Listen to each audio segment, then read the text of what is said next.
Our News is brought to you by Alive. Good evening, Bahamas. Coming up tonight, the Harbor Island community left reeling after a deadly boating accident Sunday night. Another death at sea in waters off eastern New Providence. Plus, how police have managed the past year enforcing curfews across the country.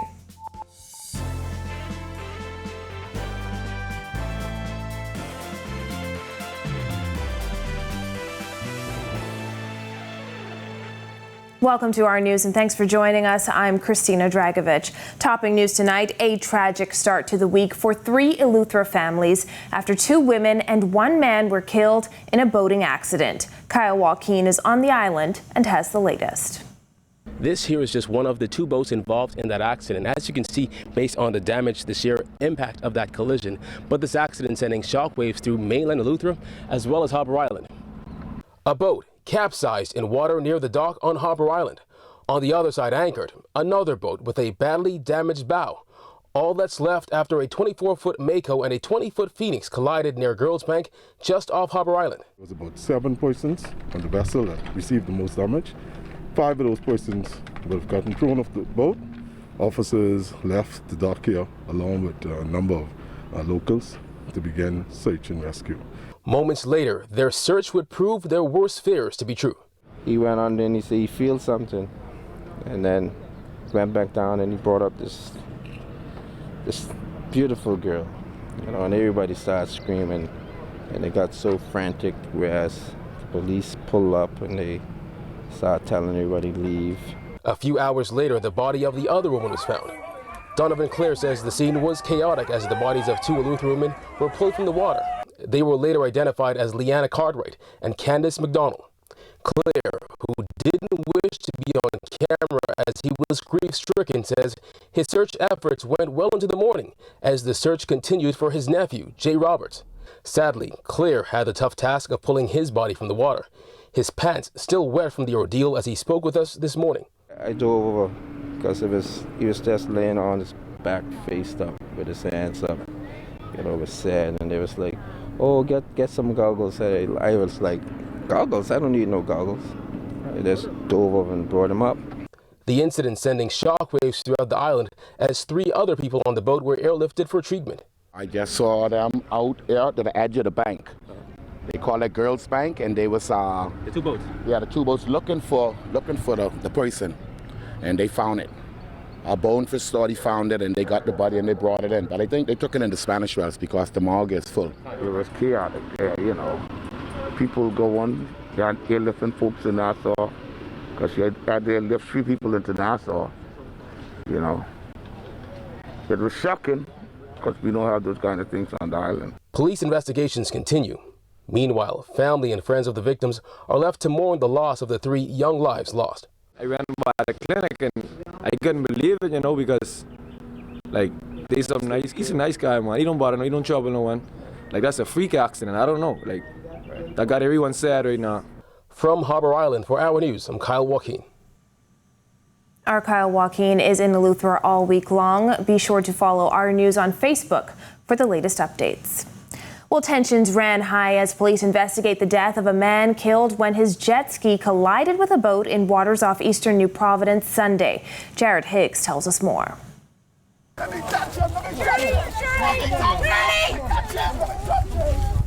A dramatic scene on the Montague ramp as the body of a jet ski rider was brought ashore after a deadly crash on the open water.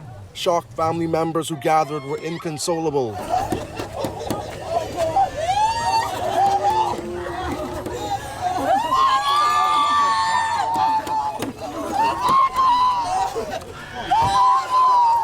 According to police, it was around 6 p.m. when they got word of the accident near Athol Island. The captain of a 19-foot Yamaha 190 FSH jet boat says he was traveling in the western direction when the collision occurred. He noticed a jet ski cruising in his direction. As they attempted to evade each other, both crafts collided into one another. The captain fished a male out of the water and attempted to verify whether there were signs of life, but to no avail. The body and the boat were both brought to shore where paramedics pronounced the man dead. Her Majesty's coroner visited the scene, and the investigation will ultimately be handed over to that office for an inquest.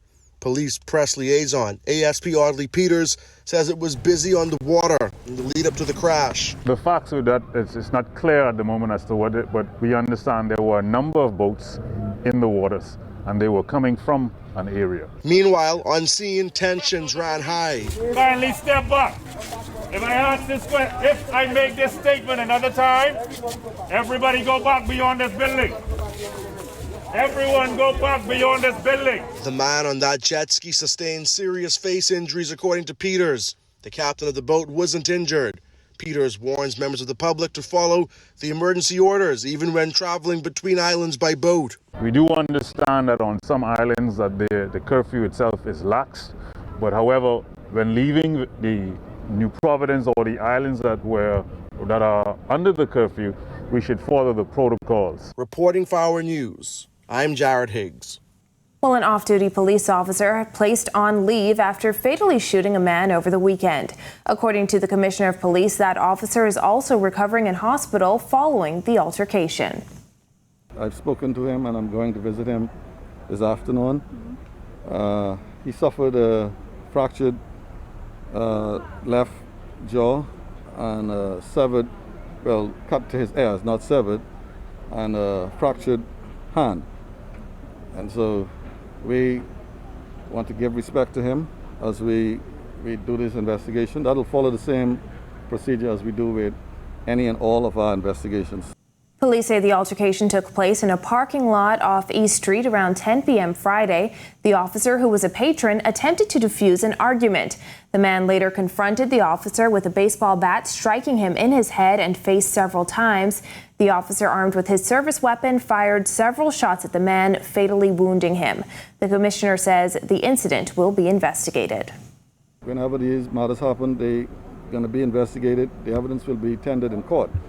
So persons who have interest will be able to go to court and give their evidence.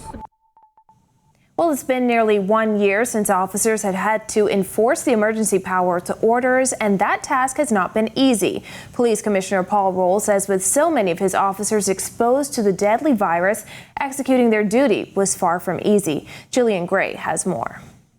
Commissioner of Police Paul Roll said it has been an arduous task enforcing the emergency powers orders over the last year, commenting that at times the most difficult part was dealing with harsh criticisms from the public. The last year was extremely difficult for us and the police force. We have taken a lot of undue abuse from members of the public, and but I have to steer the course. Arresting coconut vendors, ticketing businesses hundreds of dollars, and using excessive force to enforce the emergency powers orders brought harsh criticism against the police force over the past year. The top cop says while he understands that people are getting antsy, the public should have compassion for officers. These measures are put in place to keep everybody safe.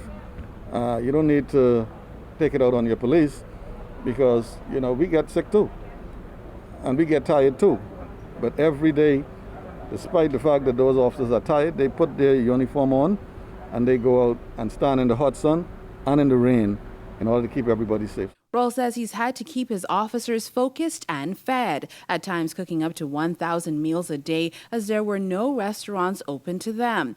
Roll says it was a rough time for the force when at the peak of the pandemic, hundreds of officers were exposed or infected with the virus. Many officers got infected because we were arresting persons and we had close interactions with them, and so we resorted to the ticketing of the individuals, and so persons criticize the ticketing as well. Meanwhile, the commissioner had very little to say about how officers feel about taking the vaccine. I have not had any conversation with the officers as yet. Reporting for Our News, I'm Jillian Gray.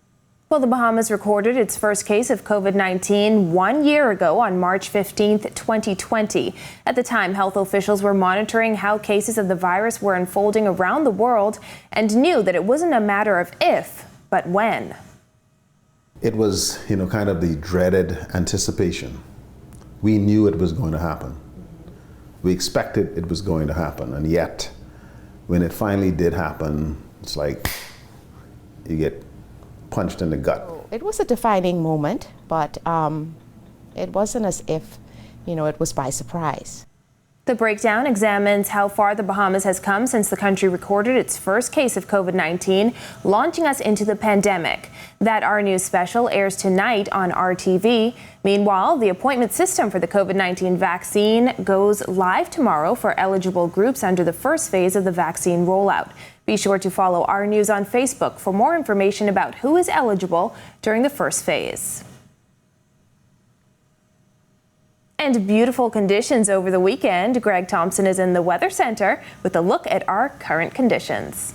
Thanks, Christina. Our first look at weather tonight is being brought to you by Ports International for all your medical supplies and your equipment needs. Beautiful conditions around the islands. Today temperatures on the toasty side, but we're in the mid-70s right now. Nice conditions outside our studios. Few clouds, winds out of the southeast at 5 knots, light. Nice conditions setting up on the outdoors. Satellite view, not much to talk about. High pressure remains in charge of our weather. Just some patchy clouds moving across a few of the islands, some spotty showers, but all in all, beautiful day around the islands and a very nice evening setting up. That's your first look at weather. Your extended forecast is still to come. Ahead on Our News, a member of parliament lashes out at the speaker when singled out. Plus, we'll tell you why a former finance minister says the Bahamas is still paying pre-independence debt. Stay with us. Welcome to Our News and thanks for joining us. Topping news tonight. COVID-19 remains a serious threat. Coronavirus COVID-19 has disrupted our economy, tourism industry, educational system, and put our healthcare facilities and professionals on high alert. Are you prepared? Do you have all the facts? Stay tuned to this network for the very latest news and information on this global pandemic.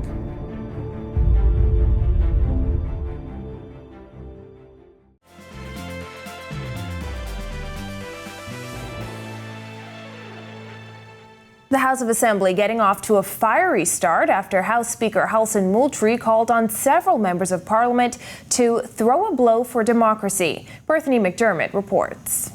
A call by House Speaker Halson Moultrie for retiring MPs to throw a blow for democracy by petitioning for parliamentary independence was met with criticism by St. Anne's MP Brent Simonet.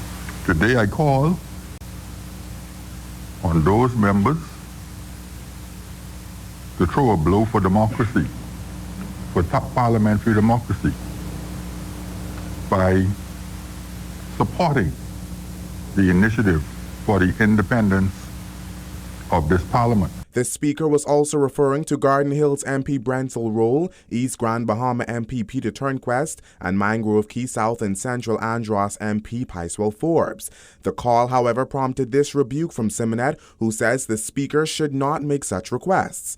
Throw a blow, stand up, stand on my head, I don't care what you said. You were trying from the chair to direct this member on what he should do and what he should say. In my third non-consecutive term in this House and 2 terms in the other place, I have never had a speaker of either chamber direct me on what I should do. Moultrie, however, argued that it wasn't the position of the chair. Now, Moultrie's comments came as he was addressing a statement from the Office of the Attorney General last week, which he says seeks to place the blame on Senate not meeting last week on the House clerk, which didn't sit too well with him. The information that I received from the clerk indicates that, as opposed to the statement which says that the clerk was advised from Tuesday to convene the Senate on Friday, the information is clear that the clerk received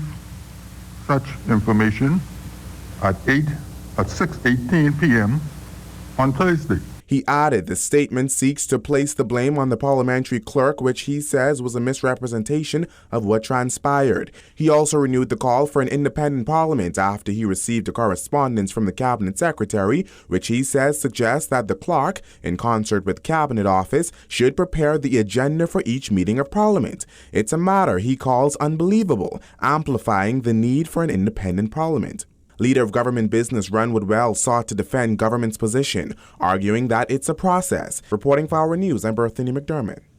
Well, Prime Minister and Minister of Finance Dr. Hubert Minnis moving the second reading of a compendium of financial bills, which he says reform the management of public finances. The bills include the Public Debt Management Bill 2021, the Public Finance Management Bill 2021, the Statistic Bill 2021, and the Public Procurement Bill 2020. In the spirit of the landmark fiscal responsibility legislation enacted in 2018, the PFM bill, the PDM bill, and the public procurement bills are poised to usher in far-reaching reforms to how we manage our public finances. These, Mr. Speaker, together with the statistics bill, are necessary and one could even say long overdue reforms that will take us further along the continuum of improving and modernizing our government regime. Dr. Minnis says the bills will also make things a little easier for small businesses.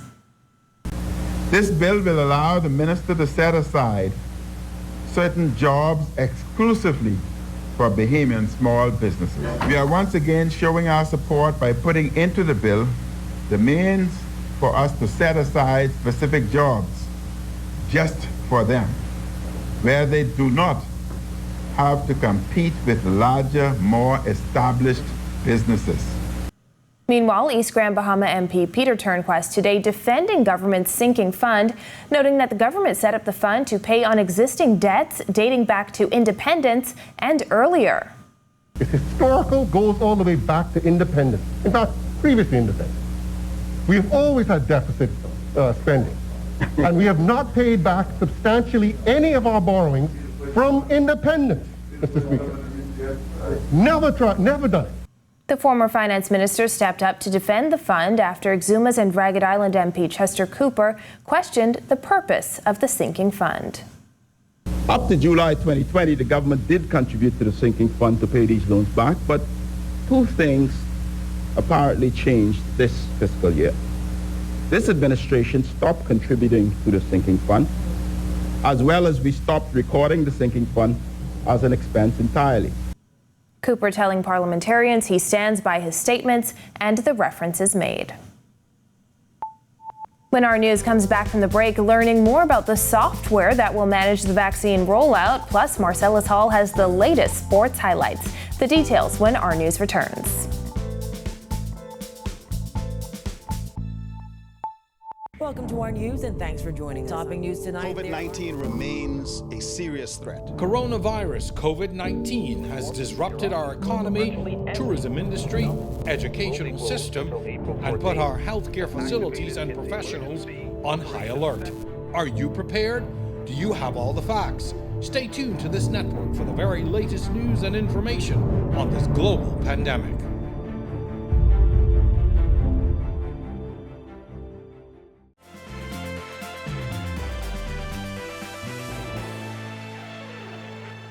The technology being used for the registration and rollout of the COVID-19 vaccine in country was developed by Bahamians, according to Health Minister Renward Wells.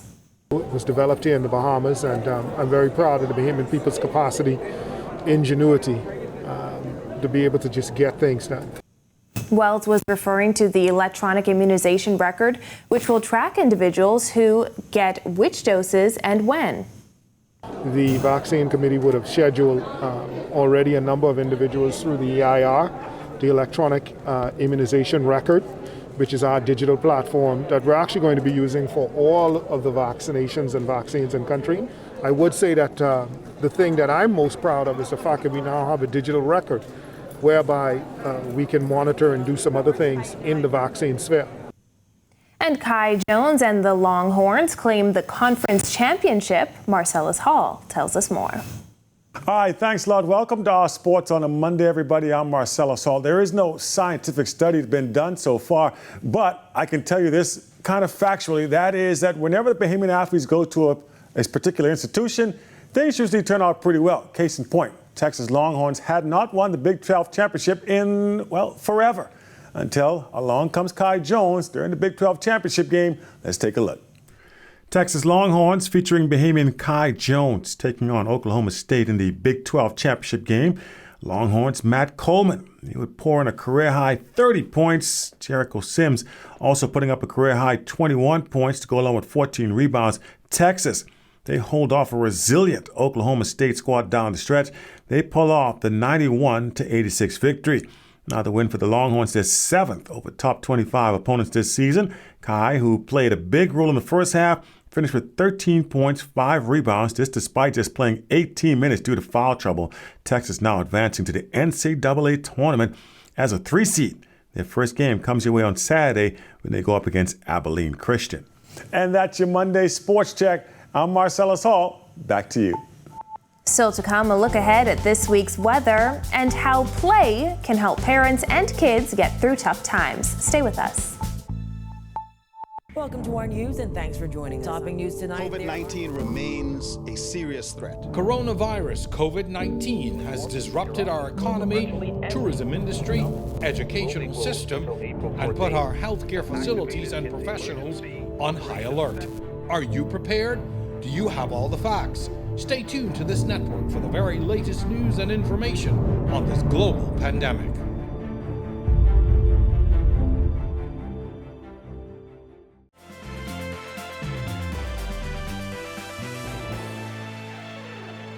This is our news. Welcome back.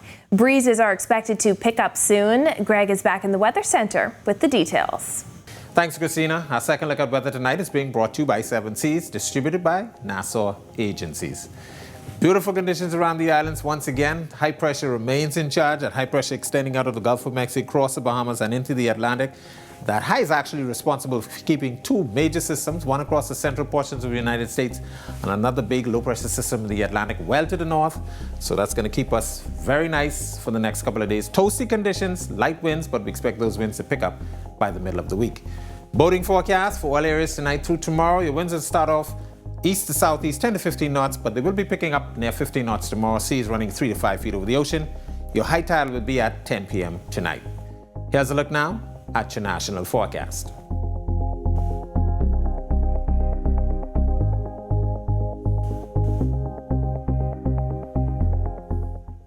A look now at your extended forecast through Saturday.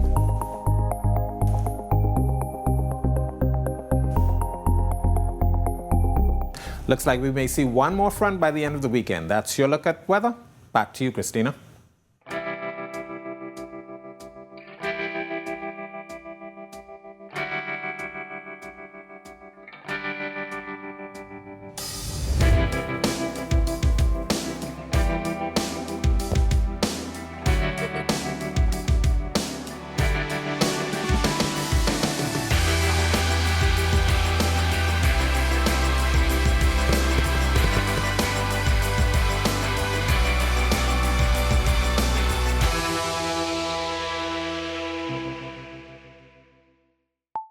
And the COVID-19 pandemic has changed many aspects of parenting, from school routines and doctor's visits to the way children interact with each other. Our Georgie O'Bain tells us more in tonight's Mommy Mondays. Ready, Set, Play. The National Playdate at Home is designed to improve parents' engagement, participation, and attachment in their children's lives beginning at the preschool years. The first aim is to denounce the notion that playdates are only for a certain economic group. We created the Playdate, which has components of just general child free play. There's stories, there are songs involved, there are craft activities, and again, just a general sense of for children to engage in play and to improve parent engagement and participation in that level of play. The program officially launched in February 2020 and was forced to make quick adjustments when the pandemic hit our shores, bringing lockdowns, curfews, and school closures. Org Education lead Tiffany Bain tells our news that parents and children say the program helped them through some tough times of isolation. We also included education components for parents on like what should we be doing, what should we be thinking about, and providing access to resources that kind of like supported parents along the way. So what's ahead for the National Playdate program? We are aiming to provide schools with a kit of activities for the children. So it's going to be based on, a theme that we've selected for that Playdate common play space time. This first one is going to be one that demonstrates like emotion. Pre-packed Playday setups are available for delivery and will also be moving into the Family Islands. For more information, visit Org's Education Facebook page or email Org Education lead Tiffany Bain at tiffany@orgbahamas.com. For Mommy Mondays, I'm Giorgio Bain. And officers around the Bahamas visited schools to read to students about honesty today. Here in Nassau, the Commissioner of Police and members of the top brass spent story time with the students of the Yellow Elder Primary School. But others came to me and thanked me for being honest. I try not to talk during assemblies anymore, but let's face it, no one's perfect. Telling the truth certainly hadn't been easy. In fact, seeing Mr. Miller at the picnic each year never became comfortable. But it beat holding a secret inside that was bigger than I was. What goes up must come down. Police Commissioner Paul Roll says police will be focusing on giving back to the community throughout the duration of Police Month. And that does it for our news tonight. On behalf of the entire team, I'm Christina Dragovich. The RTV special, The Breakdown, airs right now.